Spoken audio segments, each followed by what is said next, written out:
አዲስ አበባ የኔ ነው የሚል ጽንፈኛ ኃይል ተፈጠረ። ይሄንን ደግሞ አንቀበልም ብለን አቋም ያዝነው እኛ ነን። አወሊያ ኮሌጅ በአረብኛ ቋንቋ ያሰለጠናቸውን ፌደራል ፖሊሶች በዛሬው ዕለት አስመርቋል። አብይ ቀንደኛ የኦሮሞ ጠላት ሆኖ ነው ወደ ፖለቲካ ይገባ። እስካሁንም ቀንደኛ የኦሮሞ ጠላት። በዚህ ሳምንት ጠብቁ፣ መግለጫ ይኖራል። በዚህ ሳምንት ጠብቁ፣ በጉጉት ጠብቁ። ለየት ያለ በአይነቱ ለየት ያለ መግለጫ ይኖራል በዚህ ሳምንት። ያንን ካነሱ ስለዚህ ግራኝ አህመድ ሙስሊም ሆኖ ኢትዮጵያ መርቷታል ነው ብሎ የሚያነሱት እርሶ? ኢትዮጵያ ድሮ ነበረች አልነበረች? እቺኛ ኢትዮጵያ የሚለው ሲያዩ ይመቻል። ከግሪክ ጊዜ ጀምሮ ከጥንት ከዛ በፊት አቢሲኒያ ተባለ ነበር።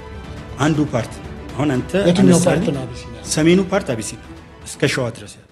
ሰላም ጤና ይስጥልኝ። እንዴት አዳራችሁ? እንዴት ዋላችሁ? እንዴት አመሻችሁ? አምላክ አበው ቅዱስ እግዚአብሔር ስሙ ዛሬም ዘወትር የተመሰገነ የተወደሰ ይሁን። በወቅታዊ ጉዳዮቻችን ተመልሰናል። ሰፋ ያለ ትንተና የምንሰጥባቸው ፕሮግራሞች እንዳሉ ሆኖ አጠራጠር ያሉትን ለማስቀደም ሞክራለሁ። ለብዙዎች እንዲደርስ ግን ይህን ቪዲዮ ሼር አድርጉት፣ ላይክ ማድረግን ጀምሩ። ዛሬ ነሐሴ 3 እጅግ የሚያሳዝን ዜና አለ። ከምስራቅ አርሲ ጉና አባጀማ ቀበሌ 01 በትላንትናው ዕለት ነሐሴ 2 እጅግ የሚያሳዝን ሰቅጣጭ ድርጊት ተደርጓል። ይህም በትላንትናው ዕለት ከምሽቱ 2 ሰዓት ተኩል አካባቢ አንድ ባልና ሚስት በአሰቃቂ ሁኔታ ከገደሉ በኋላ ልጁን እጁ ላይ በጥይት ተኩሰው መተውታል። የነበራቸውን ከብቶች ደግሞ አግዘው ወስደዋል ማለት ነው። ለሚመለከተው አካል አድርስልን፣ መፍትሄ ይሰጠን ሲሉ መልእክታቸውን አስተላልፈዋል። ሁላችሁም በምትችሉት አቅም ድምጽ ሆኗቸው። እንዲሁም ደግሞ ጾም ወቅት እንደመሆኑ በጾም በጸሎት አስቧቸው። ማምላክ ወላዲተ አምላክ ኪዳነ ምህረት እቅፍ ድግፍ አርጋ ይህን መከራ ዘመን ታሻግራችሁ። ቀን ላይ ነበር ይሄንን መረጃ ሰማሁት፣ ነገር ግን መስራት አልቻልኩኝም። ዛሬ ትንሽ ጥሩ ላይ አልነበርኩም። ተጨናንቄ የነበረበት የተለያዩ ምክንያቶች በዚህ ምክንያት ነውና ለዛ ነው ሼር አድርጉት ያልኳቸው ያሉት በጣም ወቅታዊና መረጃዎች ስላሉበት ማለት ነው። በባለፈው በጣም ስለ ወጣቶች አፈሳ ስንናገር ነበር። ህፃናት አፈሳ ብለን ስንናገር ነበር። ህፃናት ብለን ስንል በነገራችን ላይ እነኚህ ማለታችን አሁን ደሞዝ አልበላህ? ወብላሂ ምንም አልበላህ። ለምን ገባህና አሁን አንተ ገና ህፃን ለምን ገባህ? በአፈሳ ነው እኮ ነው የገባው። በአፈሳ? እኔ የቀን ስራ ነው የምሰራው እዛ ሀገር ላይ። የት ነበር ሀገር? ረዳዋን። ሬድዋን? አንተስ? ስራ እየሰራ አረርጌ ነው። አንተ መንገድ ነበር ከመንገድ ታክሲ ነው ነው። አንተስ? አዳማ? ሲዳማ ነው። አንተስ? አሁን እንግዲህ ታክመት ሄዳለሽ። ፈጣሪ ያትርፋል። አይዞሽ። እነኚህ ናቸው እንግዲህ በጣም ህፃናት የሆኑ ከዚህ በታች ደግሞ አሉ 13 ዓመት 12 ዓመት ምናምን ነገሮች ሌሎች ሚዲያ ላይ ሲቀርቡ ያየዋቸው ነበርና እነኚህን ህፃናት ሄዶ በማይመለከታቸው ጦርነት ላይ በወንድሙ ላይ እያስነሱ መንግስት እያስጨረሻቸው ያሉ እነኚህ ህፃናትን ነው በደንብ አድርገን ልናስባቸው ይገባል። በሌላ በኩል ደግሞ እንደዚህ ወታደር ላይ ካነሳን አይቀር ሌላ አዲስ መረጃ ጉድ የሆነ መረጃ ሰምተናል። በአረብኛ ቋንቋ የሰለጠኑ ፌደራል ፖሊሶች ተመረቁ።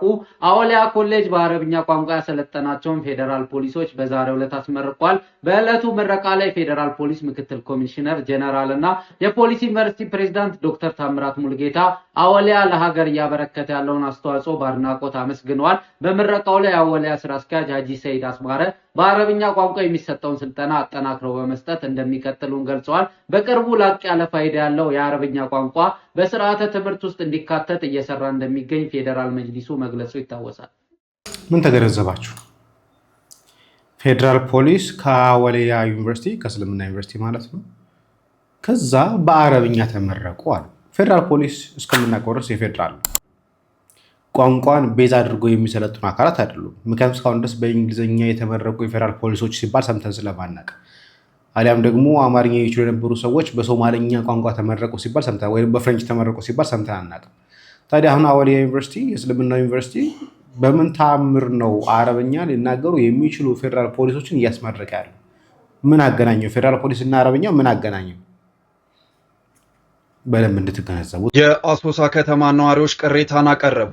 የገንዘብ ማሰባሰብ ቅሬታው በቤኒሻንጉል ጉሙዝ ክልል አሶሳ ከተማ ከ5000 እስከ 20000 ብር ከነጋዴዎች እንዲሁም ከባጃጅና ከሌሎች አሽከርካሪዎች ከ5000 ብር በላይ ገንዘብ እየተሰበሰበ እንደሚገኝ ነዋሪዎች ገልጸዋል። በኃይልና በግዳጅ የሚያሰባስቡት ደግሞ የጸጥታ ኃይሎች መሆናቸውን በመጥቀስ አንከፍልም፣ አቅማችን የዚህን ያህል መጠን መክፈል አይችልም ያሉ ነዋሪዎች ደግሞ ለእስር መዳረጋቸውንም ገልጸዋል። የአሶሳ ከተማ ነዋሪዎች ቅሬታቸውን በመግለጽ የሚመለከተው አካልና መንግስት አፋጣኝ መፍትሄን እንዲሰጣቸውም ጠይቀዋል።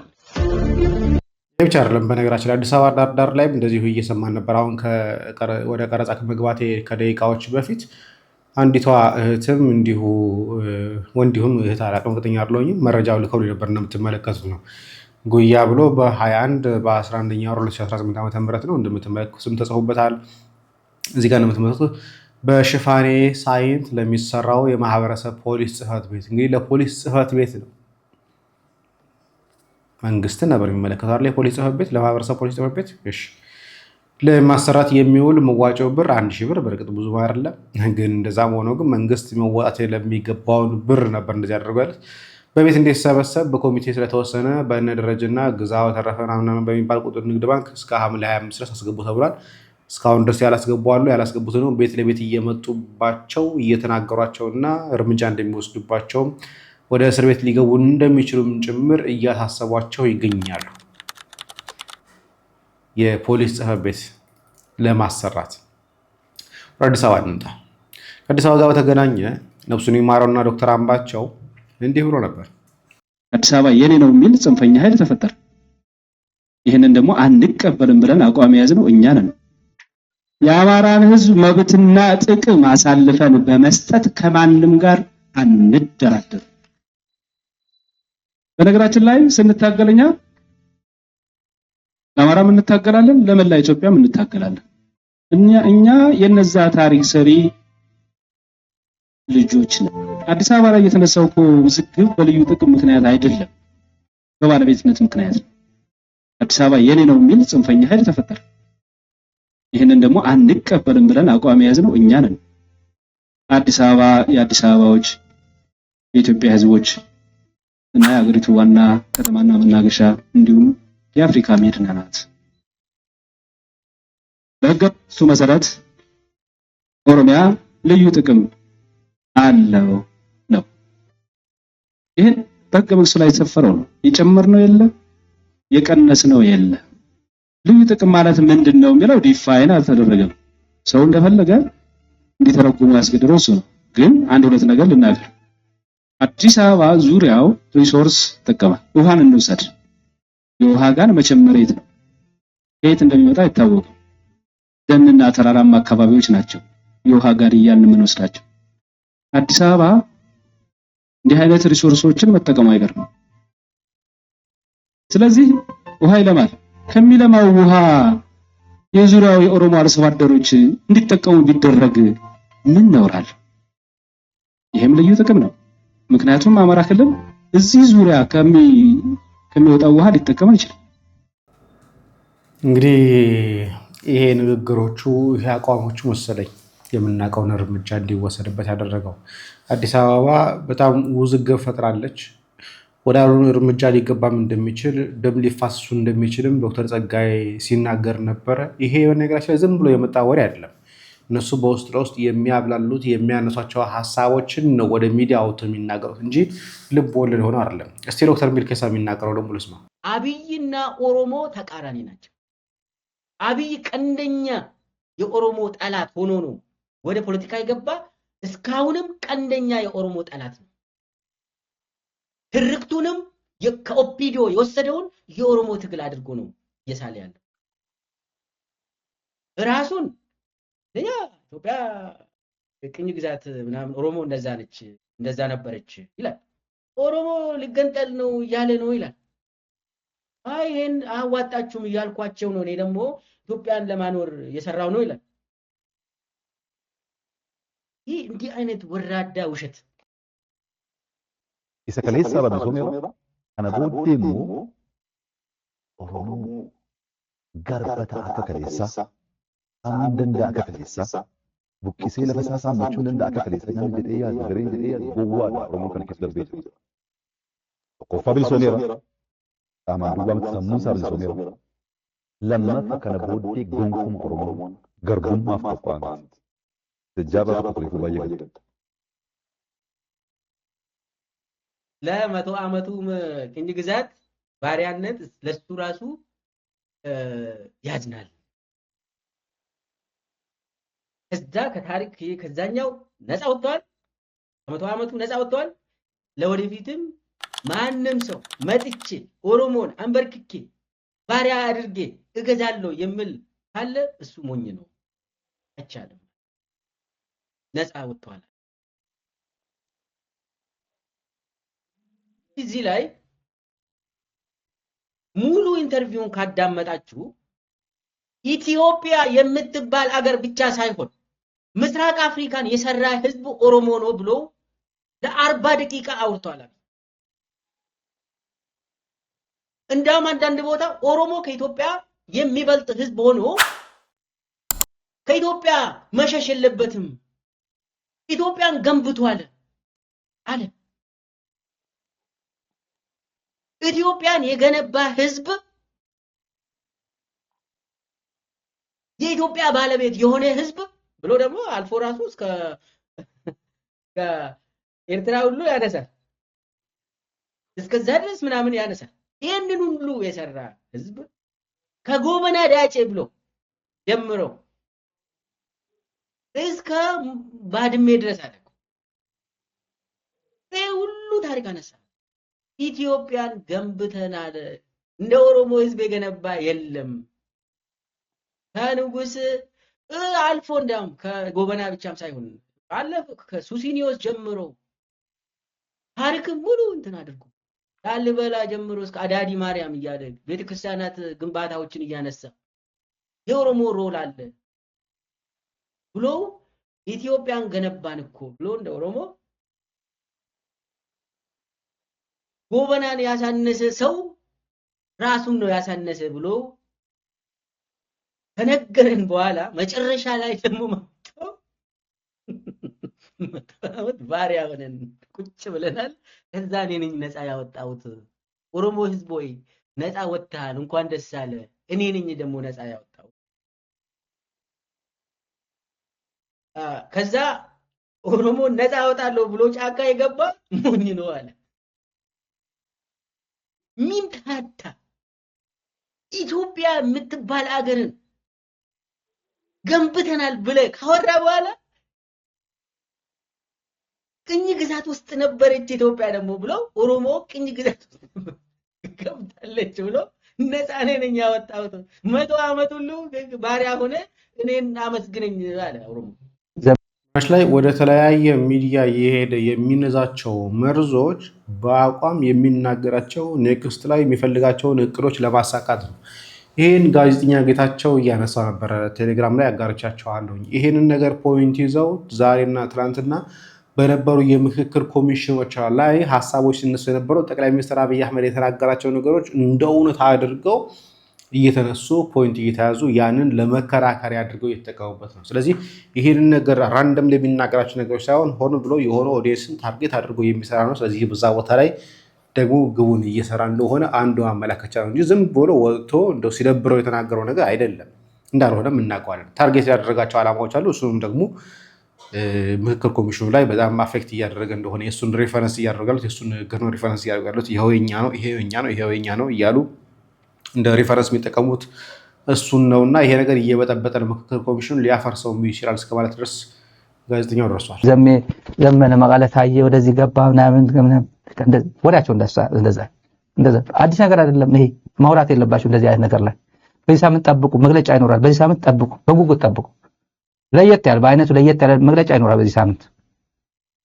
ዘመነ እዛ ሄደ ምናምን ዘመነ መግለጫ ጠብቅ በዚህ ሳምንት። የህልውና አደጋ ያለን የሚሉ ኃይሎች መጥተው ዘመነ ካሴና ደብረጽዮን ቢገናኙ፣ ዘመነ ካሴና ፍስሐ ማንጁስ ቢገናኙ፣ ዘመነ ካሴና ማንንም ቢገናኝ መቀለ ገመቱ አለፉ ምናምን ሄዶ ተሰባሰቡ እንደዚህ ያደረጉ ሲባል የሥራ ክፍፍል እንደዚህ ተደረጉ ሲባል ምትንጫጫ ምክንያታዊ ነው ወይ ነው? አንተ ለምን ብለህ ነበር ኦሮማ ላይ ፈጠርከው? እነዚህ ጉዳይ ያለን 4 ኪሎ ያለው ሰው የገደለን በተራ እያደቀቀን ነው። ምን እናድርግ? በቃ አብረንማ መሞት የለብንም። ትናንት ችግር ነበረ፣ እሱን በቃ ሶልቭ እናደርገዋለን ነገ ጧት። መጀመሪያ የጋራ ችግር አለብን፣ እዚህ ላይ የጋራ ችግር አለብን 4 ኪሎ። እሱን ሄደን እንመንግለው። ከዛ ምን አለ በመቃብር ላይ በብልጽግና መቃብር ላይ የአማራ ህዝብ ተኝቶ ያድራል። የአማራ ህዝብ እረፍት ያገኛል። የትግራይ ህዝብ እረፍት ያገኛል። የኢትዮጵያ ህዝብ አጠቃላይ በብልጽግና መቃብር ላይ ነው እረፍት የሚያገኘው የሚለው ኮንሰንሰስ ላይ ደርሷል ሁሉ። በዚህ እንዴት ነው የምትታመሙት? እንዴት ነው የምትታመው? ወይ አለመበደል ነው ወይ አለመግደል ነው ወይ ወንጀል አለመስራት ነው ወይ ኢትዮጵያ እኛ እንደዚህ ነን እያሉ አለመከፈስ ነው። ኦሮሞ ነፃ ወጥቷል አለ ከትናንት ወዲያ አፋን ኦሮሞ ሄዱ ምን ማለት ነው? ኦሮሞ ነፃ ወጥቷል ኦሮሞ ነፃ ወጥቷል ስፒሪት ካለ ዛት ሚንስ ነፃ ያልወጣ የኢትዮጵያ ህዝብ አለ ማለት ነው። ጥሩ ነው ኦሮሞ ነፃ መውጣቱ። ሁሉም እንደ ኦሮሞ ነፃ እንዲወጣ ነው የሚፈልገው ማለት ኦሮሞ ነፃ የወጣው እንዴት ሆኖ ነው? ከኦሮሞ ሌሰን ይወስዳል። በገንዘብ እንስጣችሁና አለ ኦፒዲዮ አይደል? ይሄ ማን ነው የሚባለው? ባጫ ያውኑ በገንዘብ እንስጣችሁና ዘመነ ካሴ ገንዘብ እንስጥና ግባ አለው። ለማን ነው የሚሰጠው? ለዘመነ ነው ወይስ ለዘመነ አባት ተከበሩ አተካሴ ወይስ ለእናቱ ወይስ ለወንድሙ ወይስ ለእህቱ ወይስ ለጎረቤቱ? ትላንት በድሮን ያጋያቸው፣ ትላንት በድሮን የገደልካቸው፣ ከነ ከብት ከነ እረኞቻቸው የገደልካቸው ለማን ነው ገንዘብ ካሳ የምትሰጠው? 4 ኪሎ እንዳትመጣ ብለ እና ናግባ ቢባል እንኳን ካሴ ዘመነ ካሴ እንኳን አይመጣ ባለ ዘመነ ካሴ አንተ ገብተበት አብይ 7ኛ ክፍል ዝው ብሎ ገብቶ የገባበት እንኳን እሱ ኳሊፋይ ሆኖ አለማ ዩኒቨርሲቲ ሰቃይ ሰውዬ ዘመነ ካሴ ነው የማይገባው። በዚህ ደረጃ ነው አሁን ትግላችሁ። ትላንት ከየት ወደ ተምዘግዝጎ እንደወረደ እንደዚህ ኦፒዲዎችን ተመልከቷቸው። 99.9% ነግሬያችሁ አለው። ጁንታ የሚባለው መሳሪያ ከውጭ ማስገባት አይችልም። ኢዝ ጎን ኢዝ ኦቨር የሚባል ቲፒኤልኤፍ ኦቨር ነው ሲል የነበረ የከተማ መደዴ ነው። አሁን መለመን የጀመረ ወደ ድርድር በገንዘብ እንደራደር እያለ ያለው ምን ከየት ወደ እንደወረዱ ተመልከቷቸው። የተሸነፈ ትውልድ ነው ይሄ። ቀብሩ አስረስማ ትላንት የገለጸው አለ። ብልጽግና ሞቷል፣ ቀብር እየጠበቅ ነው። ቀብር ብቻ ነው የቀረው ሲል እነዚህ ቀብራቸው ብቻ ነው የሚጠብቁት። በገንዘብ ድርድር ዘመነ ካሴ ሊደራደር፣ ገመቹ ሊደራደር፣ ጀልመሩ ሊደራደር እንዴት ተብሎ እኛ በድንጋይ እኮ ነው ስልጣን እንዲሁ 4 ኪሎ ምናምን እያለ የሚዘፍነውና እኛ እኮ ከባህር ማዶ ያለው ከአባይ ማዶ ያለው ምናምን እያልክ ጎንደር የጎንደር ዝንጀሮ እያልክ የምትሳደበው እኮ አይደለም። የጎንደር ዝንጀሮ ባለ ጊዜ ነው የሚሉ ዘፋኞች ገንዘብ በጀት ባለ ሀብቶች ስፖንሰር አድርጎ የተባለ ክሊፕ ምን የመሰለ ልብስ የተከበረ ልብስ አቀራብረ ያሰራ ያዘለልክ ወዳጅ አይደለም ስታፈራ የነበረው ወዳጅ አይደለም። ጦርነት ይሄ ጠላቶችን ነበር ስታሰባስበ ነበር። ለማንኛውም አንድ እንትና መሐመድ ተሰማ እየተጠራ ጥሪ እየተደረገለት ነው። ወደ ተራራ ጎበዝ ነው። ተራራ ላይ እንገናኝ እየተባልክ ነው። ተራራ ማን ነው ነግራቸዋለሁ።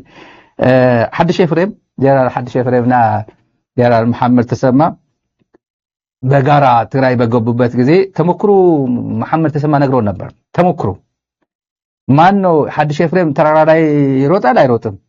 መሐመድ ተሰማ ሜዳ ላይ ይሮጣል አይሮጥም? ማን አካባቢ የቱ አካባቢ ሞር ይሰራል የሚለው ማለት ነው።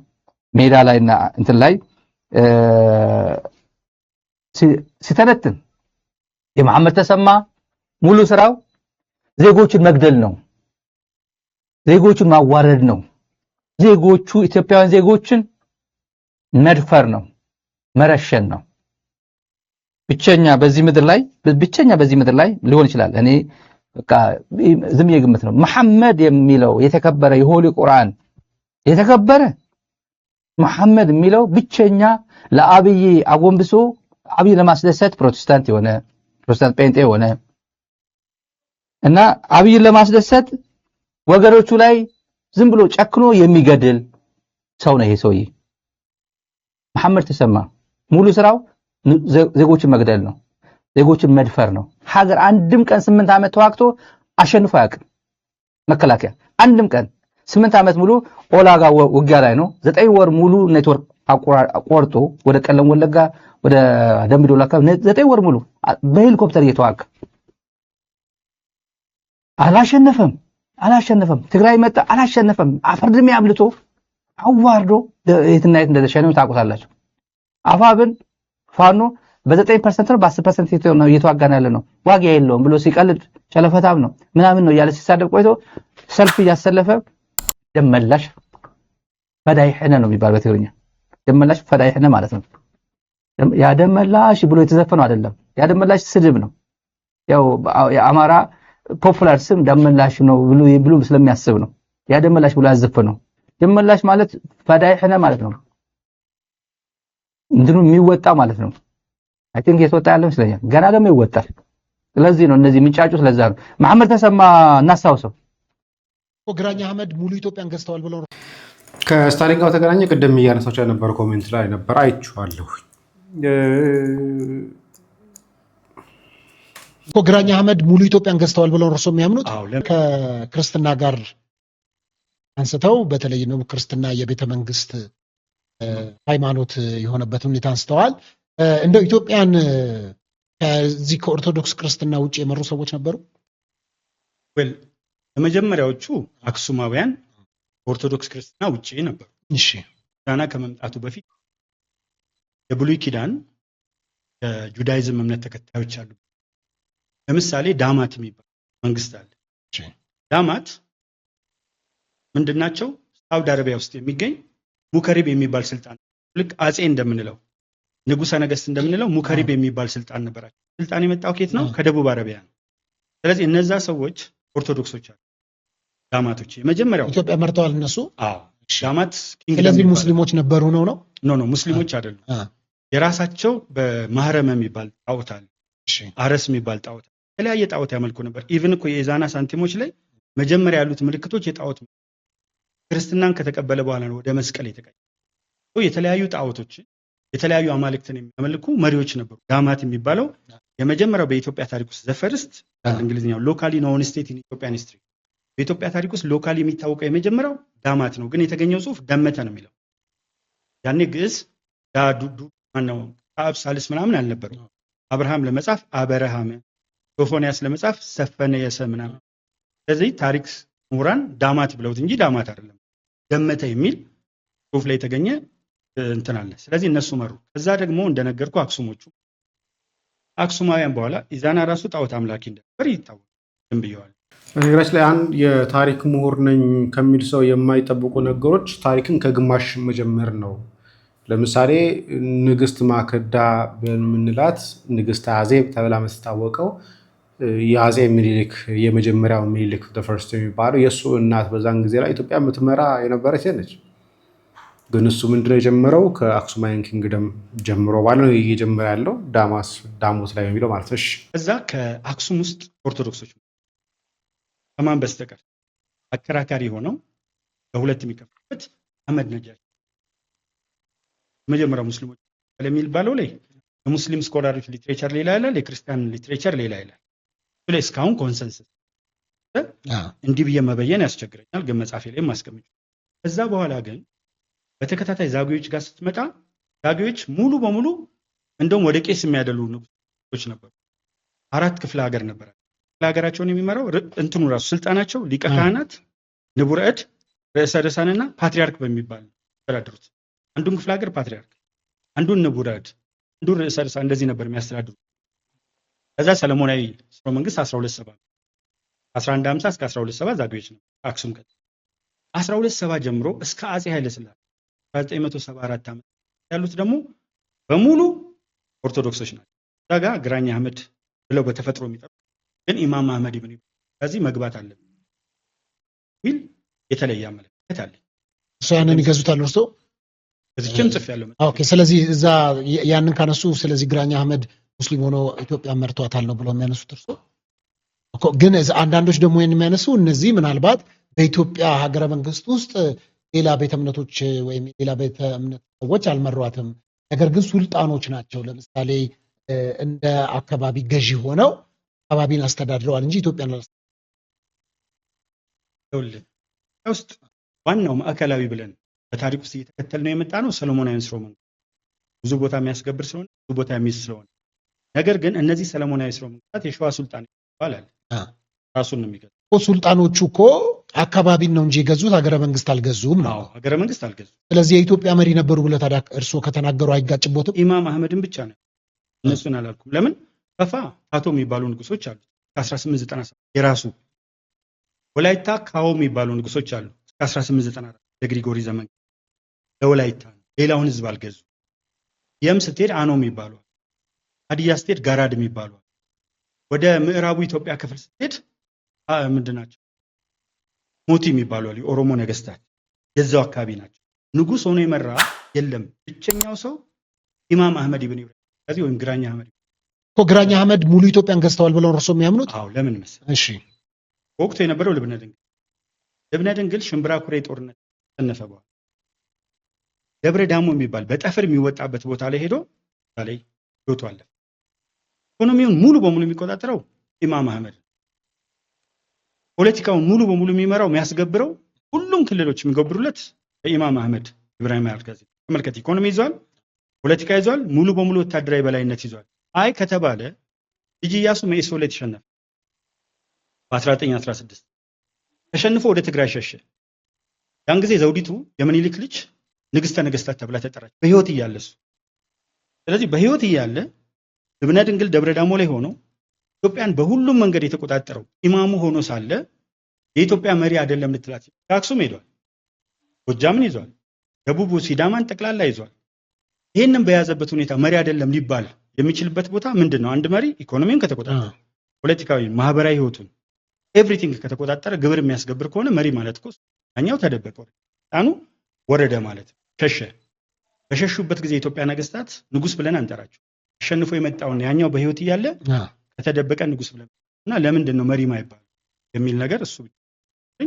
ሌላው ግን በዚህ ሰው ያነጋገር ኃይለ ሥላሴ ጣሊያኖች በገቡ ሰዓት ላይ ለ5 ዓመት ሸሽቶ ወደ አውሮፓ ሄዶ ከአውሮፓ ህብረት ጋር ቢጨቀጨቅበት በነበረ ሰዓት ላይ ኃይለ ሥላሴ የኢትዮጵያ መሪ አልነበረም ማለት ነው፣ ወይ ደግሞ የኢትዮጵያ ንጉሱ አልነበረም ማለት ነው። ይሄ ማለት ጣሊያኖች ናቸው ኢትዮጵያን ለ5 ዓመት ገዝተዋት የነበሩት ብሎ እንደማለት ነው። ይሄ ማለት በሌላ ቋንቋ ምንድነው? ኢትዮጵያ ቀኝ ያልተገዛች የሚያስብለው ነገር የለም። ምክንያቱም መሪዋ ጥሯት ሄዶ ስለነበረ፣ መሪዋ ሸሽቶ ስለነበረ፣ ሀገሪቷን እየመራ የነበሩ የግራዚያኒ ሰራዊት ስለነበሩ፣ ስለዚህ 5 ዓመት ኢትዮጵያ ተገዝታለች ብሎ የሚወስድ ኮንክሉዥን ነው የሚሆነው። ሁለተኛ ነገር ደግሞ መሪ ምን አይነት መሪ ነው? እየዞረ አብያተ ክርስቲያናትን እያደነ የሚያቃጥልን ሰው እንዴት ነው ሀገሪቷን ሲመራ ነበር ሲያስገብር ነበር ተብሎ የሚነገረው? አብያተ ክርስቲያናትን 15 ዓመት የፈጀበት እኮ አብያተ ክርስቲያናትን ዞሮ ለማቃጠል እንጂ ቁጭ ብሎ አንድ ቦታ ተቀምጦ እያስገበረ ለመኖር አለ። ደግሞ እንደዛ ሲያደርግም ደግሞ አልነበረም። ባልነበረበት ሲመራ ነበር ብሎ ማለት ይሄ አድርባይነት አሊያም ደግሞ የተከፈለው ብር ከፍተኛ መሆኑን የሚያመላክተው ሌላ ምንለው ነገር የለም። ደርግ ነሻ ድረስ ኢትዮጵያን ይመራ አንድ ወቅት ጋምቤላ፣ ቤንሻንጉል ጉሙዝ በኢትዮጵያ ስር ላይ ሆኑ ይችላል። አንዳንዴ ኦሮሚያም በኢትዮጵያ ውስጥ የማይሆንበት ጊዜ። ስለዚህ ምንድነው የምናደርገው? አሁን ኢትዮጵያን እንቀበላለን። በዚህ ውስጥ ያለው ታሪክ በሙሉ የጋራ ታሪካችን እንደ ሁሉም ዓለም። ለምሳሌ 1707 ድረስ ግሬት ብሪቴን እኮ አልነበረችም። ኢንግላንድ ለብቻዋ ናት፣ ስኮትላንድ ለብቻ ናት። አክት ኦፍ ዩኒየን ሲዋሃዱ ነው። ከተዋሃዱ በኋላ እንግሊዝ ከኬልቶች ጀምራ ሁሉም ቦታ አራቱም ግዛቶች ውስጥ ያለው መቁጠር ጀምራ። እኛ ጋርም እንደሱ ስለምንቆጥር እንጂ ኢትዮጵያ አሁን ያላት ቅርጽ ያላት በምኒልክ ጊዜ፣ ከዛ በፊት በነበረው ጊዜ ይሰፋና ሱዳን ውስጥ ይገባል። ይሰፋና አብርሃን ደቡብ አረቢያ ሄዶ አብርሃ ጭምር ይኖራል። አብርሃም የሚባል ገዢ። ስለዚህ አንዴ ይሰፋል፣ አንዴ ይጠባል። አሁን ያለውን ካርታ ተቀብለን በዚህ ካርታ ባለው ታሪክ ውስጥ ነው እንነጋገረው። ኢትዮጵያ ድሮ ነበረች አልነበረች? እቺኛው ኢትዮጵያ የሚለው ከግሪክ ጊዜ ጀምሮ እጥንት ከዛ በፊት አንዱ ፓርት ነው። አሁን አንተ የትኛው ፓርት ነው? አቢሲኒያ ሰሜኑ ፓርት አቢሲኒያ ከሸዋ ድረስ አበሾች ይኸውልህ። ስለዚህ አቢሲኒያ የሚለው ለምሳሌ ከሸዋ በኋላ ያለውን አያካትትም። ይኸውልህ አሁን ኢራቅ ጋር ሄድ። ኢራቅ ላይ ሜሶፖታሚያ አለች፣ ለብቻው ግዛት ናት። የሱሜሪያ ስልጣኔ አለ፣ ለብቻው ግዛት ነው። የባቢሎን ስልጣኔ አለ። ስለዚህ ኢራቅ የሚለውን ስም ስትይዝ አጠቃላይ ሱሜሪያንም ባቢሎንንም አሁን የጠቀስኩትን ሶስቱንም ሌሎችንም ስልጣኔዎች በኢራቅ ውስጥ አስገባል። ልክ እንደዛ ነው ኢትዮጵያን የምታየው። ለምን አቢሲኒያ የሚባለው ይሄ የቦታ አይደለማ፣ የቦታ አይደለም። ይሄ እኮ አቢሲኒያ የሚለው አጠቃላይ ኢትዮጵያን ዛሬም የሚያነሱ ሰዎች ኢትዮጵያን ያነሱና የኢትዮጵያ የቀድሞ ስሟ አቢሲኒያ ነው ብለው ያነሳሉ። በሌላው ዓለም ያለው ተብላ ተጠርታ ታውቃለች። ምን መሰለህ እኮ ስትጠራ ከሸዋ ወደዛ ያለውን አይመለከትም። አቢሲኒያነት አይመለከትም። አቢሲኒያ ግን ኢትዮጵያ የምትባለው ቅድም እንደነገርኩ ከድሮ ጀምሮ ይሄ ያለንበት ግዛት ኢትዮጵያ ነው። ግብጾችም ንግድ ያደርጉ የነበረው ከፑንት ምድር ነው። ፑንት ምድር ውስጥ ደግሞ ኢትዮጵያ ነበር። ፑንት ይዘልኝና አቢሲኒያ ብለው የሚጠሩት ግን ሪፈር የሚያደርጉት ሰሜን ኢትዮጵያ መሆኑ ጥርጣሬ ውስጥ ወይም ጥያቄ ውስጥ ያ ማለት ግን በአንድ ወቅት አቢሲኒያ ተብላ ትጠራች ማለት ኢትዮጵያ የሚለው ስም የለም ማለት። ሱሜሪያ ተብላ ትጠራ ነበር፣ ባቢሎን ተብላ ትጠራ ነበር። ኢራቅ የሚባለውን ስም አጥፍተን እንሄዳለን ማለት ግን አይደለም። አንድ ወቅት ላይ ያላቸው ስም ተይዟል ብዬ ነው የምወስደው። በጣም ጥሩ። እሺ እንግዲህ ይሄን እናንሳ። ቅድምም እያነሱ ነበረ ከክርስትና ጋር እንግዲህ በዚህ ጉዳይ ላይ የታሪክ ምሁራን ጥሩ አድርገው ምላሽ ሰጡ። ጥሩ ነው። አንዳንድ በእርግጥ ለሆዳደሮች ሁሉ ምላሽ ሰጠዋል ማለት አይደለም። ተገቢ ነው ምላሽ የተባለበት ነገር ላይ ግን ጥሩ አድርጋችሁ ምላሽ ሰጡ ጥሩ ነው ብዬ አስባለሁ። እንደ ዩቲዩበር ከሚመለስ ይልቅ እንዲህ አይነት ታሪክ ተፋልሶች ሲመጡ ታሪክ የምታውቁ ታሪክ ያጠናችሁ አካላት በተለይ ደግሞ በቤተክርስቲያን ዙሪያና በኢትዮጵያ በሀገራችን ያለውን ነገር ማጥናት ላይ ያተኮራችሁ ሰዎች እንዲህ አይነት አወዳደሮች ምላሽ ብትሰጡ ተገቢ ነው ብዬ አስባለሁኝ። ቅድም ከስታሊን ጋር አንስቼ ያቆራኩኝ ሀሳብ ምንድነው ለሁሉ ነገር ኮሜንት ላይ ለሚሰጡ ነገሮች እንዳለ ምላሽ እየሰጠን የምንቀጥል ከሆነ ችግር ነው። አሁን ስለ ሀገር ነው እያወራን ያለ ነው። አሁን እያወራን ያለ ነው ስለ አንድነት ነው። ስለ አንድነቱ የሚወራበት ሰዓት ላይ ደግሞ ድጋሚ ሌላ መከፋፈል የምናመጣ ከሆነ ያ ችግር ነው እንጂ እኮ ወደ ጊዜ ላይ እኮ ህወሓትና ፋኖ እኮ ተጣልተዋል እኮ ተጋጭተዋል እኮ። ስለዚህ ህወሓትና ፋኖ አሁን አንድ ላይ ሆነው ለሀገር እየሰሩ ስለሆነ እንዴት እንረሳዋለን ያን በደላችን የሚባባል ከሆነ ወደፊት መቼም ልትቀጥላችሁ ወደፊት ስራ ልንሰራ አይቻልም። አሁንም ቢሆን አንድ ሊያደርጉን የሚችሉ አይዲያዎችን አንድ ሊያደርጉ የሚችሉ ሀሳቦችን ይዞ ማስቀጠል እንጂ አንተ እኮ የሆነ ጊዜ እንዲህ አድርገህ ነበር አንቺ እኮ እንደዚህ አድርገሽ ነበር እየተባባለ የሚቀጥል ከሆነ በአንድነት ሆኖ ይህንን መንግስት የምንቃወምበት ኃይል ይኖራል ብዬ አላስብም። ኮምፕሊትሊ ለዛ ነው ቅድም ጀምሬ የስታሊን ሀሳብ የተኩትኝ ለዛ ነው። ቸር ቆዩ።